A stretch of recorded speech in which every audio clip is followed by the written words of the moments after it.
Bismillah ar-Rahman ar-Rahim. Assalamu alaikum. Welcome back to After Maghrib. Wherever you are listening around the world, it's a pleasure to be on with you again. This week we have a fascinating discussion. Whereas last week we talked about Muslims and the wider world, today we're talking about the wider world's perspective of Muslims and Islam. And in order to do that, we are focusing on the Holy Qur'an today and the perspective of Islam to those perhaps who are not Muslim, or even to us as Muslims, how to understand and to study the holy religion. So you will see for the first time we have a bit more voices on set and a bit less space, and three people joining me as well today. To my right, none other than my dear brother Muhammad Ali. Assalamu alaikum.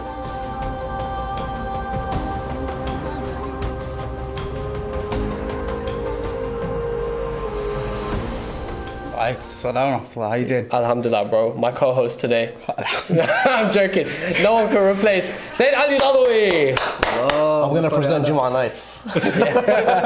Salam, Habib. Salam, Sayyid. How you doing? How's it going, bro? Alhamdulillah. Okay. Good, man.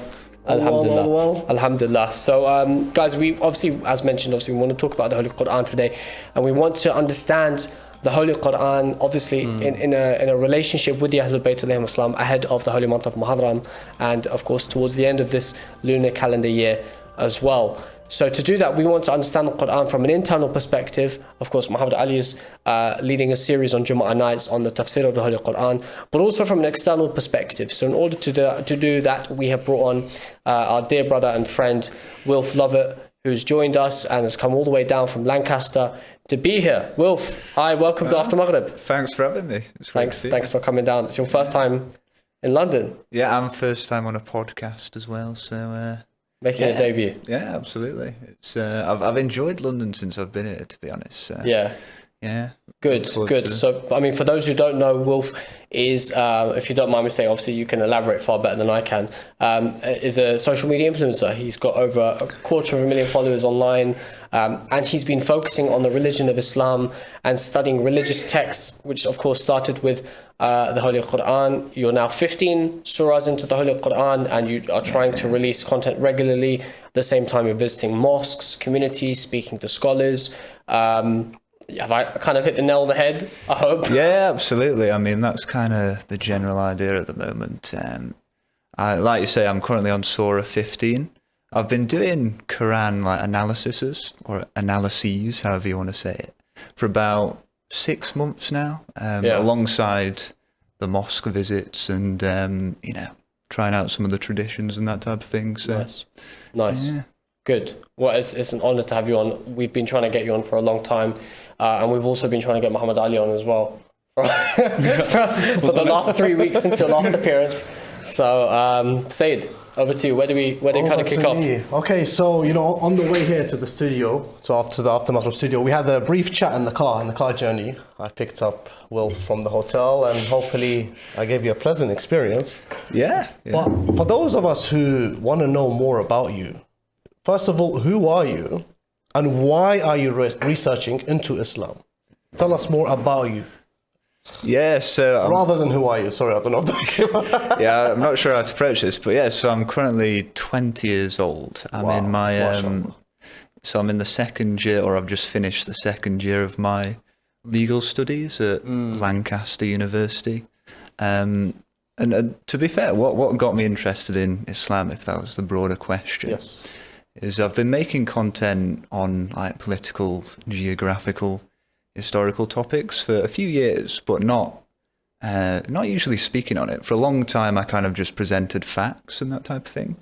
And then, so I was doing that for a while. My initial interest in Islam kind of came through that. So I remember, I think it was last year's Hajj pilgrimage. So around the last year, it's funny how it's been like a year since. About a year. So I remember seeing some clips from the pilgrimage on my feed and stuff like that. And I spoke to a few people who were on it, either as a volunteer or as a as a pilgrim themselves. And I thought it was quite fascinating. So at that time, I didn't know much about Islam. I know some, just the basics, I guess most people know. And yeah, so I think it was around that time I got my first Qur'an, the Marmaduke Pickford one, which is the one I still use. It's got the Arabic and the English in. And then when I when I've been doing my analyses, I'll obviously read it, and then I'll try and get some further context. Yeah. There's quite a few good websites for that, good scholars, and then try and form a proper summary, I guess, from that, and a proper analysis. But yeah, back to, so I was talking about last year, that's when I initially got the Qur'an for the first time, but then I didn't end up reading it for a few months, to be honest. It was kind of just on my shelf, because I do have an interest in a lot of, political, historical topics and that type of thing.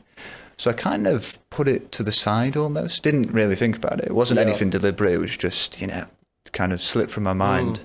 So then I'd say around 6-7 months ago, I started making a bit more content on Middle Eastern politics and that type of thing. So around then, I started getting quite a bit more Muslim viewers on my pages. And following that, there was quite a lot of people who started inviting me to look into Islam and that type of thing. Yeah. So around that time, I kind of thought, you know what? Because while people were doing that, I was kind of looking into some of the basics and some of the history myself, different perspectives, a few debates on religion without knowing too much, but, having a look. So, when I obviously was looking at the basics and different perspectives on Islam and that type of thing, and then obviously people were inviting me to have a deeper look, I decided that it'd be worth doing a deeper analysis. So obviously what I started a few months ago is going through each surah of the Qur'an, from the perspective of first-time reader. So yeah, that's kind of what I've been doing since. And alongside the Qur'an readings, I'm going in chronological order, but alongside this, I'm also watching, different videos from scholars, YouTubers, different people's perspectives. So although I haven't sat down manually and started reading the hadiths and later parts of the Qur'an, they're often referenced in a lot of the content I watch. Yeah. So I think when I get there, it'll mean that my familiarity with It's interesting because you are, of course, and you're a practicing Christian, and we had this conversation yesterday as well. You're a believer in God, and you have a spiritual connection with God as well. And today, we'll have a fascinating conversation. We want to know more about your journey into looking into Islam and the Qur'an.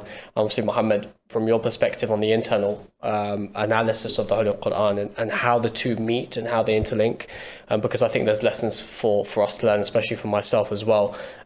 We also will talk a bit about, for the viewers' kind of benefit, we're going to talk a bit about general questions that Wilf has, general kind of topics, which we have for Wilf as well, questions that we have for him, talking about the different communities within Islam, so Ahl Sunnah wal Jama'ah and the Shia community as well, where we differ and how we differ, and so on and so forth. But Muhammad, just based on what Wilf said and his procedure, his method of studying the Holy Quran, how would you assess it? Is it a great way of looking at it for someone who wants to begin? So I think if you are looking at reading the Quran as a first-time reader, I think it is really good to just take it at face value, go through the book itself in the beginning, because obviously you don't want to overwhelm yourself as well with looking at too many commentaries or too many different kinds of views around the Quran before you actually get a feel of it yourself. Of course, obviously that Quran is actually in the Arabic language, and the Arabic language is quite a deep language as well, and very complicated. So a lot of the time, if you were to go and look deeper, you would see a lot of differences. And I think that before you kind of get exposed to those differences, it's good to have your own experience with the Quran. So I think what you're doing is great. I think it's great that you're also watching scholars alongside it. And yeah, that just gives you a bigger feel to the Quran and a better feel. So that, I think it's great what Wilf is doing, and obviously I've enjoyed his content as well. 100%. I've had a lot of, appreciate it, mate. Yeah, thank you very much. Can I just add, and I genuinely commend you for picking up the Quran and going through it, because this is going to be a fact for many of us listening. I think more than half of us never open up the Quran unless it's the month of Ramadan. Half of us never open up the Qur'an unless a loved one has passed away and we want to recite in their honor and send blessings towards them. So it's something like, what made you, like you mentioned you went to Hajj. Sorry, you saw videos of Hajj. Inshallah, at some point. Inshallah, I haven't been Hajj myself. Nice. So. Inshallah, we all go. The videos I've seen of Mecca and Medina online, it does seem like a very stunning place. Yeah, so, it is. It's absolutely cool. Because you mentioned an interesting point. Like, I think there was a moment of critical thinking here. Because you were like, I've seen the footage. I've seen how the house of God looks like. I've seen the mosque of the Prophet Muhammad sallallahu alaihi wasallam. At the same time, I got the Qur'an, but I left it on the shelf. But a few months in, you're like, let me open that book up. Yeah. What was that thought process where you said, you know what, let me open it and let me give it a go? And now you're 6-7 months in. Is there something that you would say you would want to share about the Qur'an you've come across? Something interesting, something that you find beneficial, something surprising? Yeah, so I mean, if you're talking about like mindset, getting to read it in the first place. So, like I mentioned, it was kind of just a mixture of things. It was just genuine interest. And then obviously getting invited to read it by, some of my viewers, obviously Muslim viewers and that type of thing. And it was just as simple as that, to be honest. But yeah, beyond that, in terms of things I've found interesting since reading, is a lot of people did tell me, well, if you're looking into it for the first time, the Quran, it can sometimes be a bit difficult to make sense of it, because you'll find that, or what I found anyway, in a lot of the surahs is, there's some history, there's some stories of the prophets, there's some like rulings on Islamic law and that type of thing.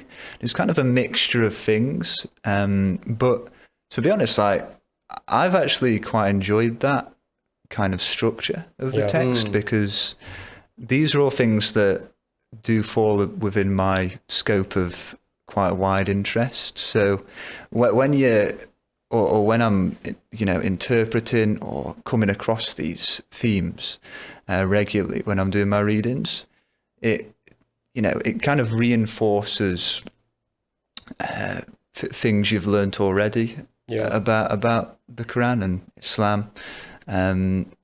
And obviously there's the thing about the oneness of God. That's a reoccurring theme as well. And then with the stories of the prophets, besides Surah Yusuf, which I've just finished actually. Beautiful. That's the only surah in the Quran where it kind of, it's a full story of a prophet the whole way through. It's one of the most beautiful surahs of the Quran. Yeah. And then it's my favorite. Yeah. It's a popular favorite, to be fair. Yeah, 100%. And like I say, because the rest of the stories of the prophets, you might hear certain things about the events later on. And it's not even just in regards to the prophets. I remember in relation to, I think it was the Battle of Badr or the Battle of Uhud, or it might have even been both of them. From what I've read so far, you'll get like smaller details about the battle later on in some later surahs. A few of the, I can't remember the particular, surah numbers, but from what I can remember, it gave some more intricate information about the battle in some of the later surahs. And it's stuff like that. When you come across it, it's just interesting how the text is formulated. And, after, I guess, doing A-level English literature, I don't know if... it's a unique structure. You can't really describe it in any other way. I think that's interesting, because of course when you look at most books that you would read, they've been written from beginning to end as you're reading the book. But with the Quran, of course, the verses were all revealed at different times, and it isn't necessarily in chronological order. So you would see, for example, that the first verse of the Quran would have been Iqra, read in the name of your Lord, and that's towards the end of the Quran. So you there is that level of structure that is divine, is supposed to be that way, but also you do realize that some of the verses that came earlier so you'd be able to recognize, for example, there's these concepts of having a Meccan surah and a Madani surah, and I know you're familiar with that from your videos. So you have the Meccan period where there is a huge emphasis on belief and beliefs in the Qur'an, beliefs in the oneness of God, beliefs in paradise and in hellfire, in the angels, in the books that came before, and all of these things are very much emphasized in the Meccan period because that's the beginning of Islam. The Prophet's not going to come on the first day and tell them stop drinking, stop eating pork, start fasting in Shahr Ramadan, pray 5 times a day. That's going to be too difficult for everybody to digest. So you see in the Meccan period, the emphasis is all on belief.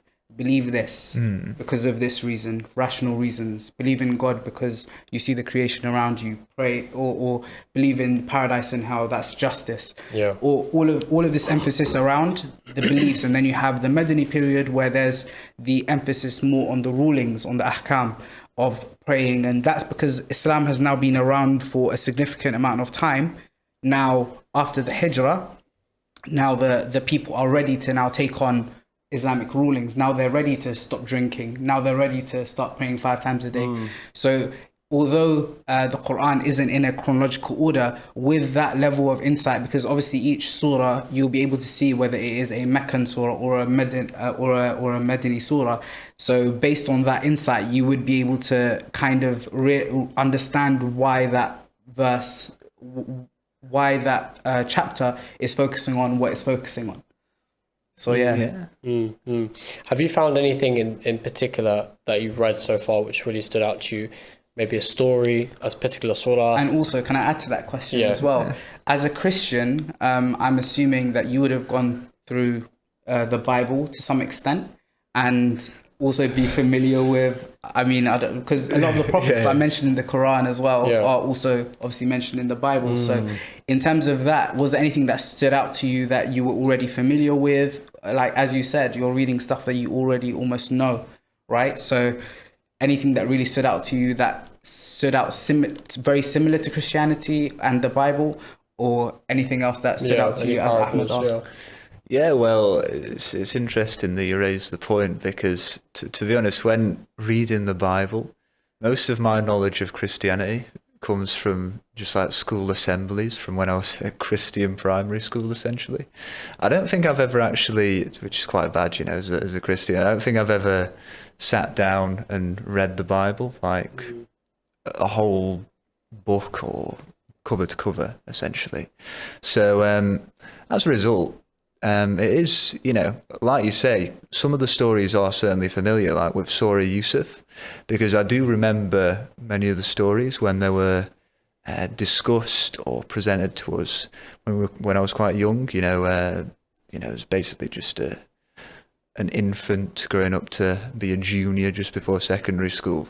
Like with Surah Yusuf, it did almost, like, I remember when I was reading it, I could kind of remember it being taught to me. So it was very, very interesting because I don't know if there was any small differences with the story of Yusuf in the Quran and the Bible, but from what I remember from when I was taught it when I was a lot younger, it seemed pretty much the same, to be honest, with and there was a few details that were mentioned in the Quran. I was like, okay, where have I heard that before? It wasn't up until I think about halfway through the surah where I was like, oh, actually, I remember this. This is the story of Joseph from the Bible and Christianity.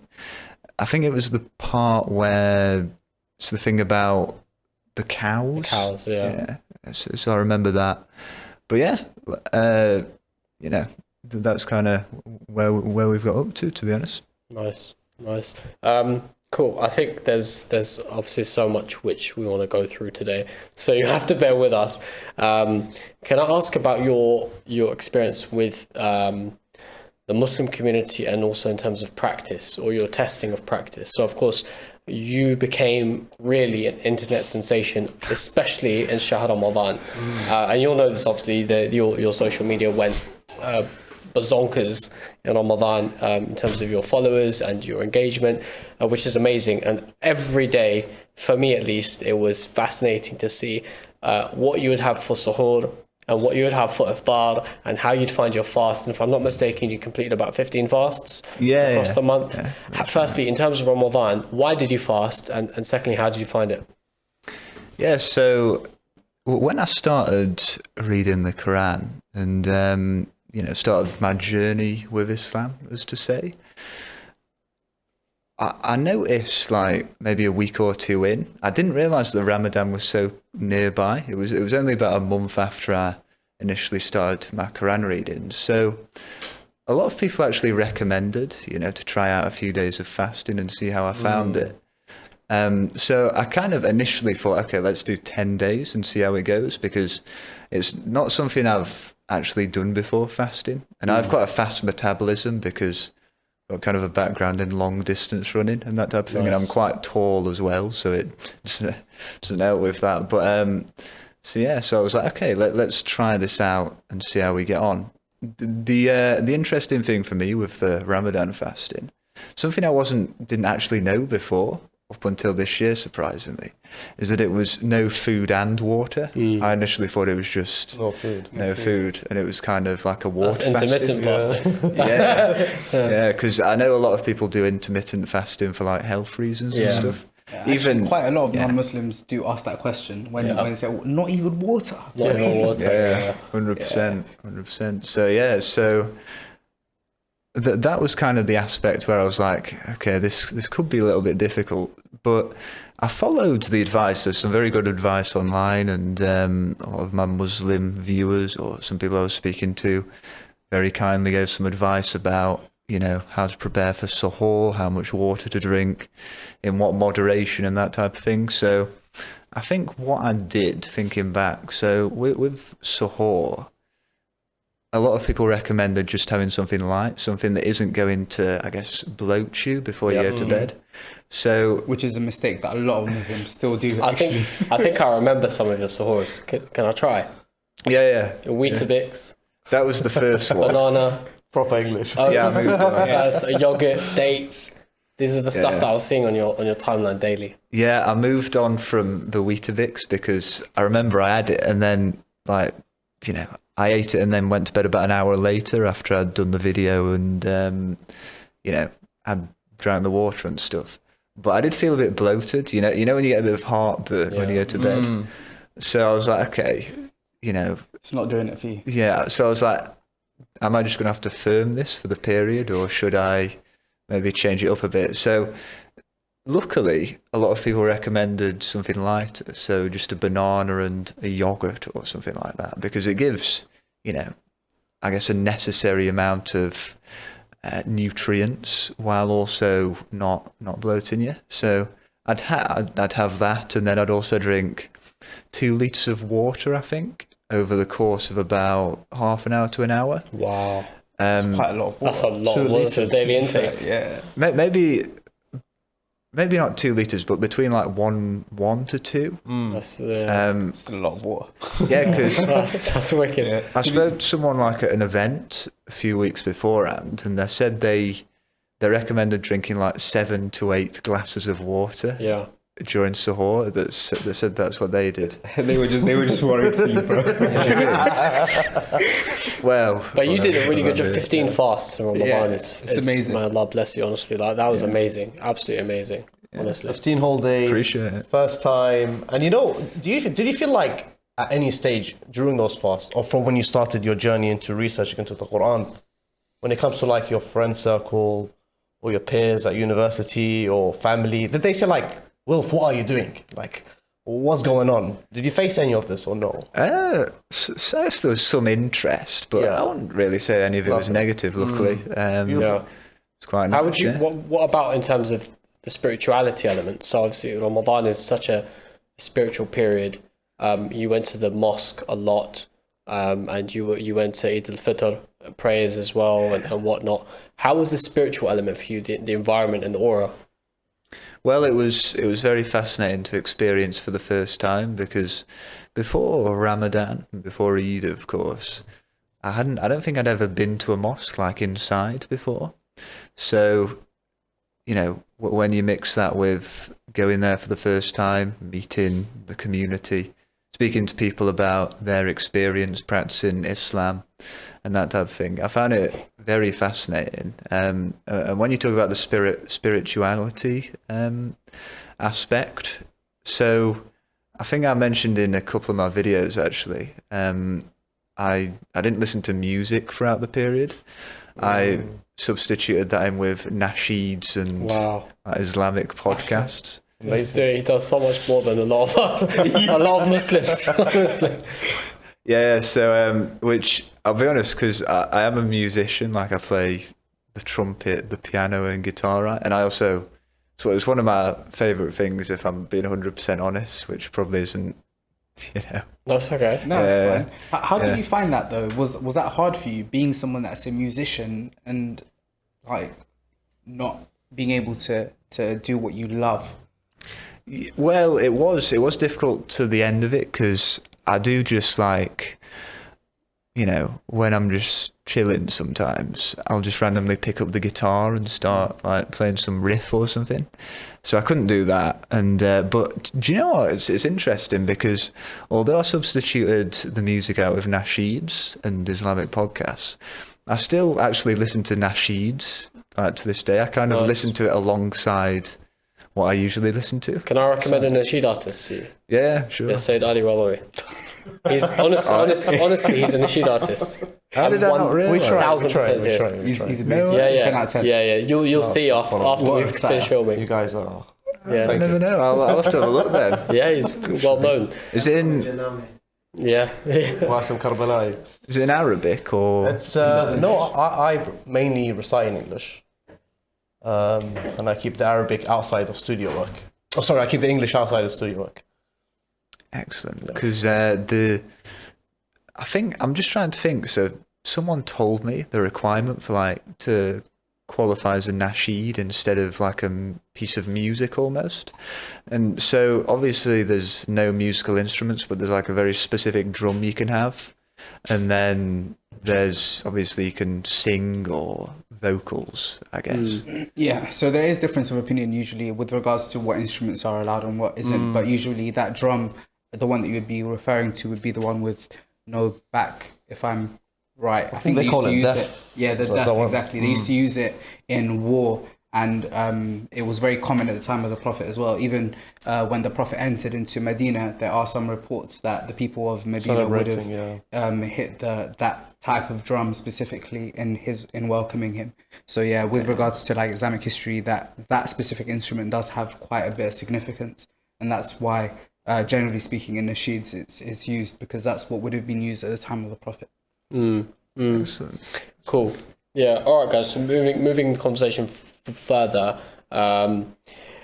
You are now in London, of course, and we've kind of taken over your life and packed in a whole itinerary for you, which you've been doing amazing with. Today you met different ulama, different sheikhs. You went to different Islamic centers. Shout out to Stanmore in the morning. You went to Dar al-Islam in the after Dhuhr, and now you are here after Maghrib. So things work out, right? Yeah, absolutely. So obviously this is your first experience interacting with the Shia community. Up until now, of course, you've interacted with the Sunni community. We are in many ways very similar. Of course, with the knowledge of the communities comes different experiences. You meet different people. How has your interaction been with the communities, all the different communities you've been to, and how has your research into the differences and the similarities between both sects been for you? Yeah, so the experiences with pretty much everyone I've, visited or who I've gone to a mosque or an event with has been excellent, to be honest. Pretty much every time has been a very positive experience. Everyone's been lovely, very accepting. And when it comes to the differences between Shia and Sunni and my research, before this visit actually, it was a question I had because I was quite interested in it. And I did ask a few people, but obviously you want to hear from both perspectives what, people who profess to practice each sect, I guess you'd call it, or each school of thought. Yeah, that's it. You hear from, the people themselves, whether that be scholars or, just people who practicing in each school of thought. So before this weekend, my only knowledge of the differences was the line of succession of the Prophet after his death. But beyond that, I wasn't too sure. Like, I knew there's kind of a dispute. A group of people thought it should be Ali, and a group of people thought it should be Abu Bakr.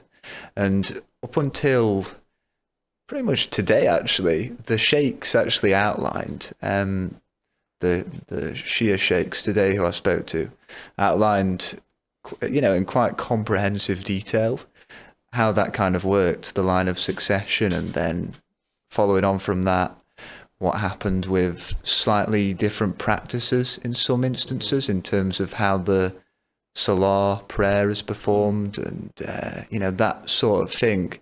So, obviously I'm still no expert, I'm still learning, but it's been very interesting today, especially to listen to and hear about some of the differences. And I know it can sometimes be a bit of a controversial topic almost, so I've kind of refrained from talking about it thus far because I think it's one of those things where you've got to hear from the people directly, to listen to the opinions, and to also listen to the school of thought in detail before commenting on it.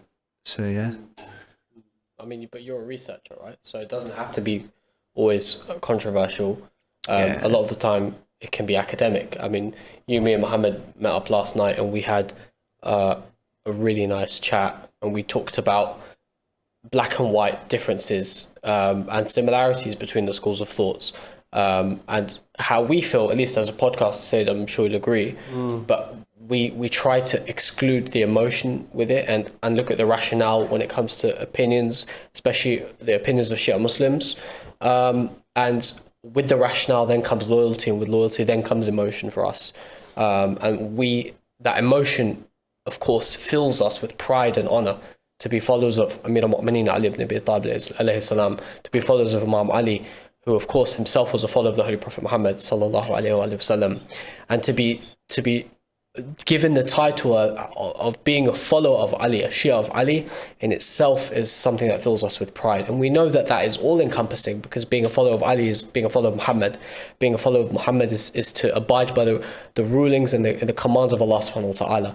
So we try our best, at least as a podcast, and I think you've probably found thus far as a Shia community, to avoid unnecessary sectarianism, and a lot of the narrative and the rhetoric that comes within, I'd say, the Muslim community in the UK, which sometimes is confrontational when it doesn't need to be. What do you guys think?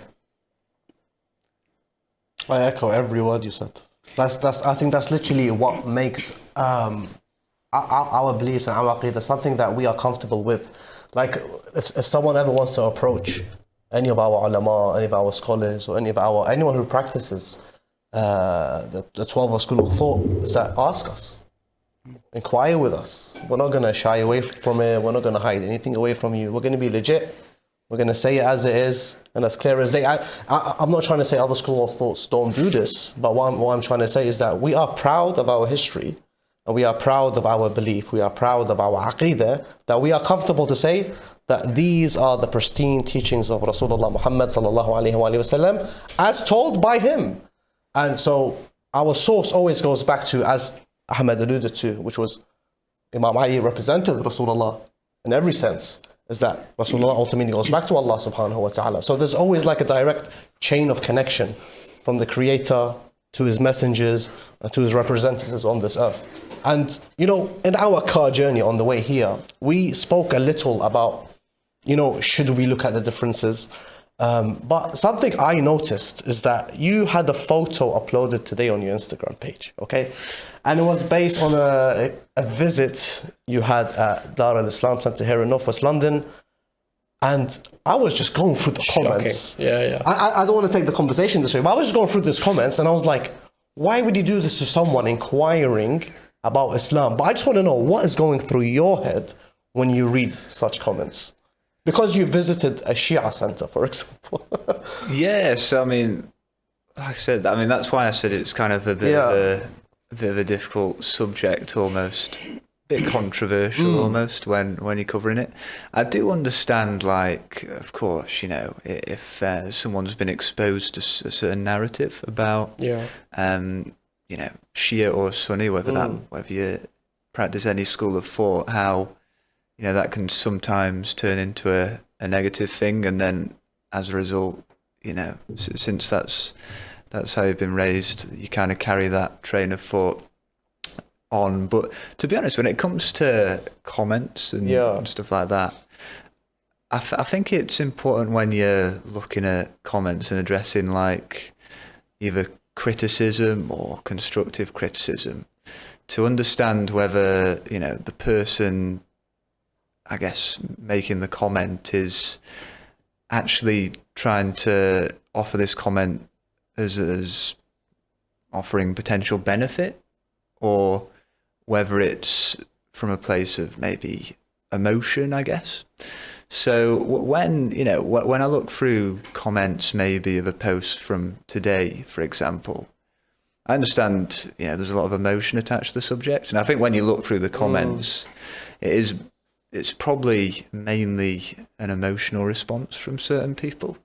And I think, but, you know, on the whole, as someone who's just looking into it and trying to learn. Because you're seeing it from the outside in. Yeah, that's it. So as someone who's just trying to learn, you don't want to, I don't put too much thought into it, because the thing is with, like, online comment sections and stuff like that, you've got to make the clear distinction about not taking some comments and generalizing. Yeah. So I try to do that. Like, I'll, you know, like today where there's certain comments made in the comment section about, you know, certain things about the trip and that sort of thing. I kind of try to just, you know, put it to the back of my mind, and it doesn't affect me too much, to be honest. It's about knowing where to take on board criticism, and where, you know, it's perhaps more of an emotional, I guess, response. Yeah. I think that's why I think what Ahmed was saying, just to echo what he was saying, it's really important that and we do as Shia try our best to keep everything as academic as possible. And obviously somebody who is interested in academia, for us it's just the hard facts of what happened during the time of the Prophet, what happened during the time of the Imams, where do we find actual and true guidance, and as per the Qur'an and as per what the Prophet said. And that is where I think the academia needs to be really focused and emphasized upon before we get to the emotional sides of things. But unfortunately, with most Muslims, both Shia and Sunni included, there are many individuals that are not so well versed in the academic side of things, but are very much attached to their emotional connection to whichever sector it is that they follow. And I think it's really important to come away from all of that level of emotion when looking into a religion like Islam, with the differences that we have. So the academic the study is immensely important. I think, just to add as well, and I know we said that the rationale breeds emotion, and I think that's because there's confidence in belief, and the confidence in belief is so critical. From the perspective, I think, as all of us, when we look at the research angle of religion, we've learned that, I think, Shiism, or we've all been on a journey, especially myself. I was on a journey where I was looking into Sunni Islam, and I was looking into Shia Islam, and I was trying to understand if what I'm following is correct. And I realized that Shiism, at least to me, is a sect or a school of thought which encourages critical thinking, which encourages questions. And we've seen that throughout history until today. And we've been able to find answers where needed. And of course, a lot of people will look at the Shia school of thought and be able to say that this is a school of thought which is very emotional. And I think we are. There is a lot of emotion, and that comes with the love for those who, you know, for the Ahlulbayt and also those who love them. And of course, those who disassociate from the Ahlulbayt, we tend to disassociate from them as well. We've also spoken a lot about Muharram. which is coming up in the coming few weeks. And, the first month of the lunar calendar, where we mourn the death of Imam Hussein, the grandson of the Holy Prophet, which I think for Muslims around the world, hundreds of millions of Muslims, is a peak time of year to mourn his death, the tragedy of Karbala, which happened on the 61st year after Hijrah. And we've obviously talked about Imam Hussein, and I know one of your aspirations is to tour the Islamic world, and that includes the Arbaeen pilgrimage as well. From your own perspective, or whatever basic research you've done, what intrigues you about the emotional aspect of Islam, and particularly Shiism? Why are you interested in, for example, hopefully, inshallah, one day being able to do the Arbaeen pilgrimage? So the interesting thing is I guess if you're talking about what interests me about going on the pilgrimage, going to Arbaeen, doing the walk and visiting the shrines and so on. Yeah, so it's really many things. It's both a religious side, but it's also, as someone who's kind of just got around to traveling a bit more recently, actually, it should be a great opportunity to visit some very prominent historical sites, meet the communities there, kind of embrace the culture almost while I'm there.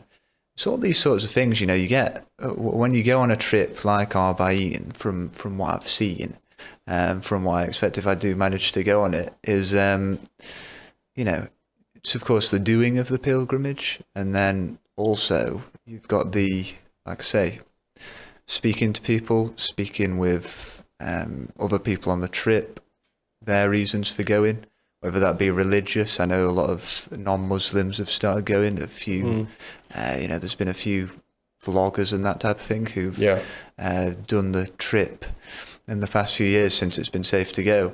And I think to be honest, pretty much everything about the trip intrigues me, because as well as that, I've never been to a Middle Eastern country of that climate. So that is definitely an experience I want to. You told me yesterday, Said, you weren't there, but Wilf told me about Ali. He said his natural habitat is between 5 and 10 degrees Celsius. So he's in for a treat. And Iraq in August is not. That's a killer. I think the time I went for Arbaeen, we was looking at 45 degrees. Really? But a lot of it happens in the night time. Great, good luck. Yeah. But a lot of it's in the night, isn't it? It's mainly in the night if we're talking about the walk. Yeah. So people tend to avoid the daytime, the noontime, because that's when the sun is at its most peak. But the beautiful thing about during the pilgrimage seasons is that electricity is pretty much almost 24/7. So whenever you need to cool down, there's always a place where you can go, open a fridge, a freezer, drink cold water, or be under some air conditioning. So as much as we say it's too hot, it's easy. I think it's easy. It's manageable. How many times have you been saying? I've been Arbaeen ziyarah. Yeah. I think about 6 times. That's crazy. No way. Yes. And any advice or tips or? So I've been once, but I haven't done. But I haven't. I've done bits and pieces of it because we were doing media work, so I couldn't experience the full. I did the 3-day walk. Yeah, because I was back and forth and filming. 2 day, bro. 2 day. But I think for the slower ones, it's 3. Yeah. Yani if I say advice travel-wise, spirituality aside, is pack light. Yeah, there is absolutely no point when you're going towards Karbala during the Arbaeen season, ziyarah, is that because everything is available to you. It's going to be extremely impossible to not have the facilities or the services or amenities that you require, similar to what you have here in the UK, that you wouldn't find there. And the beautiful thing about it, it's pretty much free. And it's, I don't know, during my entire ziyarah time, when I've been to Karbala during Arbaeen, that I have had to put my hands in my pocket to pay for something. It's very impossible, and Iraqis are very hospitable, and especially during ziyarah seasons, everyone just wants to serve anyone that wants to walk towards Karbala, and it's beautiful. It's magical, it's amazing, and I can guarantee you when you go and come back, you'll make so much positive memories. 100%. I think two tips is as Sayyid Ali said, pack light and comfortable footwear. Those are your two most important things. Sketches. Yeah, sketches. Yeah. Sketches. That's exactly what I said. That was my lifesaver. I've bought sketches about, I think 5 times now, and I've always had to change them after Arbaeen. Yeah. Really? So they're perfect. So they last until the walk. They're perfect. You'll probably pick up stuff on the way as well. So we made this mistake when we went. We actually took some stuff with us, and then on the way we ended up picking up books and then by the end of the walk, it was getting heavy to carry. So packing light is really, really important. And Arbaeen, like Ali said, you get everything literally for free. So by the end of your especially like your exploration of the Quran and whatnot, or I mean, when you set out into your journey of discovery of religion, did you have an end goal in mind? Do you have like a point where you can say this is a target or kind of a metric that I'm trying to achieve? Yeah, so it's interesting because a lot of people have asked a similar question, and in my original video I said I was going to look into all the major religions. Obviously start with Islam because that's where I guess the majority of my interest is at, definitely at the moment and hopefully going forward. But yeah, essentially the goal was to kind of research all religion or all major religion in as much detail as possible. And like I think I mentioned earlier, but as well as the theological side, if you look at the impact of religion on political systems, legal systems around the world, this is something that's interested me about Islam, the different interpretations of Islamic law and Sharia law. Yeah. Normally hear that on the Western news outlets. Sharia law around, the Muslim world, across the world and that type of thing. It's all, with as someone who studies law, it's all stuff that really fascinates me. So, yeah, I mean, in terms of the end goal, I'll be honest, I'm not too sure where I'll end up, to be honest, in terms of having gone through all the major religions, whether I'll sit back and kind of reconsider faith or I'll be in a different spot. But we'll have to see. It should definitely be interesting. I think that's a great way to go about it because it's an honest way to go about it as well. To see where what you are researching, where it takes you, and I think that's just the best way to do it. I think, I think coming in with any kind of bias or subjectivity will probably hold you back more than being honest with yourself, with seeing what you see face value and being able to appreciate it for what it is. Yeah, absolutely. Yeah. Cool. I think we should start getting into the last part of the discussion. Is there anything that you perhaps want to ask, or anything that you, because I know we've spoken a lot in the last few months, is there anything that maybe piques your interest, either about Shiism or about Islam in general, or if the community or anything else? Yeah, so speaking today with many of the sheikhs, there's a few things that have actually that did certainly pique my interest about Shia Islam and that type of thing. Visited my first ever Shia mosque today, looking at some of the differences to some of the mosques I've been to before, because usually at the front of, I guess you would say, a Sunni mosque, it usually has the calligraphy of Allah and the Prophet, but in the mosque I went to today, or one of the ones I went to, it had Allah at the top, and then it also had the Prophet, and then it had his daughter Fatima at the bottom. And then all around the room, it had kind of like 12 Imams. Yeah, the plaques of the 12 Imams. So it was, like you were telling me yesterday, actually, when we had a conversation about the line of succession and how that kind of differs in Shiism. That's something that does interest me, and I guess the role that the 12 Imams played throughout that whole period. And like you said, I think, if I'm getting this right, but there's the belief that they led sinless lives in Shia Islam. Yeah. Infallibles. Yeah. And so was it 14 people who... Yeah, 14 so there would infallibles. be 14 infallibles, including the Prophet and his daughter, Fatima, and the 12 Imams. So these 14 individuals we would consider to be completely infallible based on a verse from the Qur'an, chapter number 33. When you get to it, verse 33, God says that indeed Allah only wishes to remove all impurities from you, O people of the household, Ahlulbayt.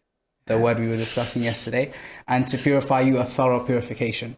So we take that as our kind of base evidence in the Qur'an, which is also supplemented with a lot of ahadith from the Prophet, or sayings of the Prophet, where it is evidence that these 14 individuals were divinely made sinless and pure from all impurities.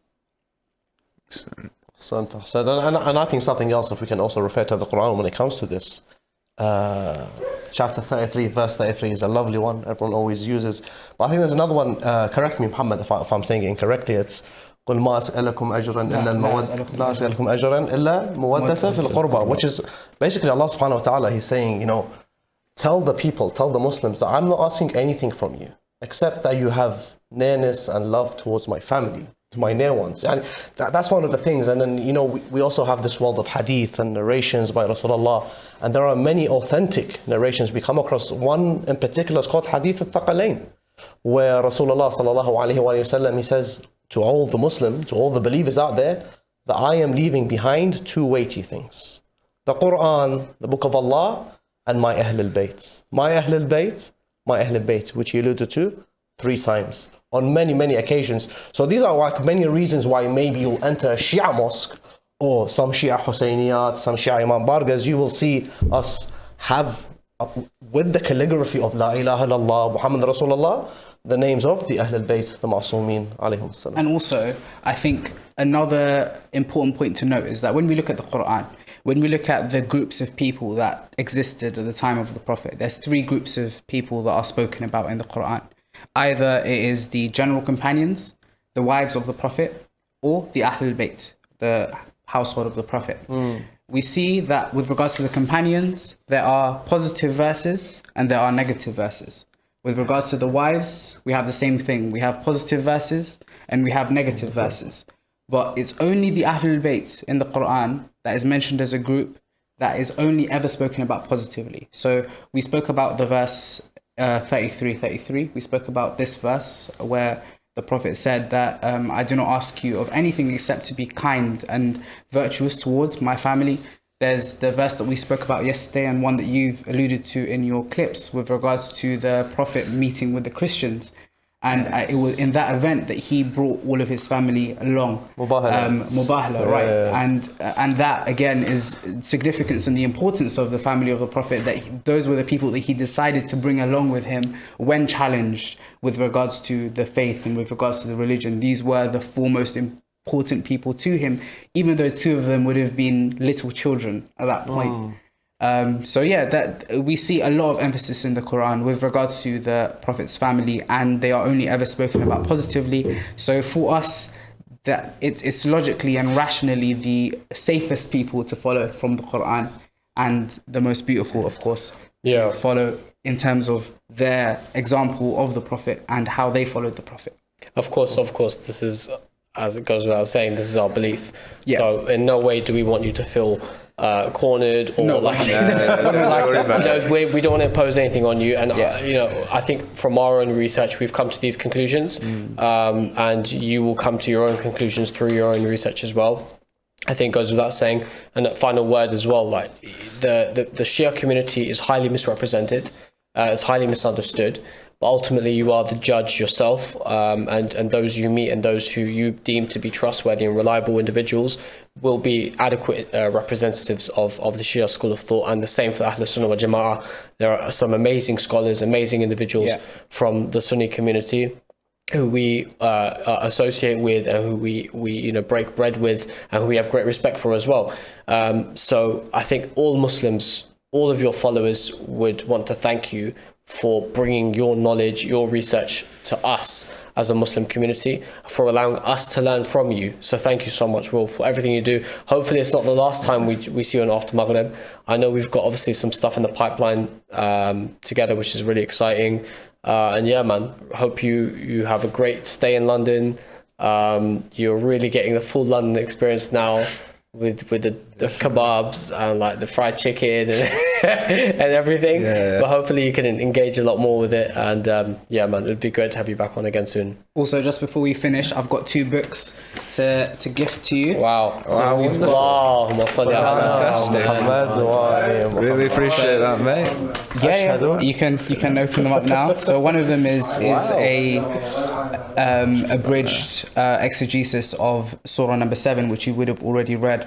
I thought it would be a good idea for you to get basically a better idea of the depth of how the Qur'an is basically the exegesis of the Qur'an, and it's by a very famous Shia scholar, one of the most famous tafasir, which is called Al-Mizan by Allama Tabatabai. And also we have Then I Was Guided by Sheikh As-Samawi, who's a convert to Shi'ism, and his story coming from a Sunni background and how he understood Shi'ism and the people that he met and all of his experience. So I hope you enjoy those books. And obviously that's from myself and from the After Maghrib team. Absolutely. And Well, Jamal And Knights. Jamal Knights. yes. I mean, thank you very much, guys. This I very much look forward to getting into this. So, yeah, so it's been great to be on, and definitely I'll have to come back again at some point. Final question. thanks, Ron. Where can people find your content? Yeah, so you can find me on Instagram at Wilf Lovatt Geo. Hopefully, I can, you can spell that right. I can spell It'll it be in out. the I'll produce them. We'll put the handle. I reckon if you have enough followers that if you just write Wilf Love, well, Should it pop out, will yeah. come up, so it will be fine. Yeah, exactly. So Yeah, you'll be you never fine. know. And then it's Wilf Lovatt on TikTok, and then on YouTube, I've not started doing proper long form content yet, but I've uploaded some of like the compilations of my surah analysis or analyses again, and that's just Wilf Lovatt Productions. So hopefully can make some more long form content. Everyone subscribe to Wilf. Follow him on all social media. Also, And subscribe to the podcast. Subscribe to After Maghrib. also make sure you watch Jamal Knights. Of course, Yeah. we've had yes, the Qur'an yes. series We're going on. entering week 3 We're next entering week. week 3, inshallah. We're Tafsir. going to have 5 episodes in total with regards to our relationship with the Quran, how we should interact with the Quran. And yeah, after that, we've got some exciting content coming up with regards to the history of classical books of hadith. Said Ali, did you enjoy the Huruf al-Muqatta'at? I'll let you know after the podcast. But I did enjoy this podcast, and I think it became a reminder to me that I sort of should open up the Quran more and build a better relationship with my holy book. And Where better to start than Ahsant. Jamal Knights? No, indeed. And I wish you the best in this journey of trying to understand, I would say, the most beautiful religion out there, and inshallah understanding all the different sects out there. But in particular, I do want to say that with all this research, whether you find Islam at the end of the day or not, I do hope and pray that you do find benefit from the teachings of Rasulullah, from why Allah makes certain things unlawful, some things are permissible, some things He recommends, something He tells you stay far away from. Because Islam to us in particular is not just faith; it's a way of life. It helps better society, and inshallah, it gets us to paradise at the end of the day. Inshallah. Smashed it. All right, well, thank you very much. Mo Ali, thank you, bro. Ya Ali. Really appreciate your appearance as well. Sayyidina Mo Al-Aziz. Ali. I'm always Pleasure, active, man. pleasure.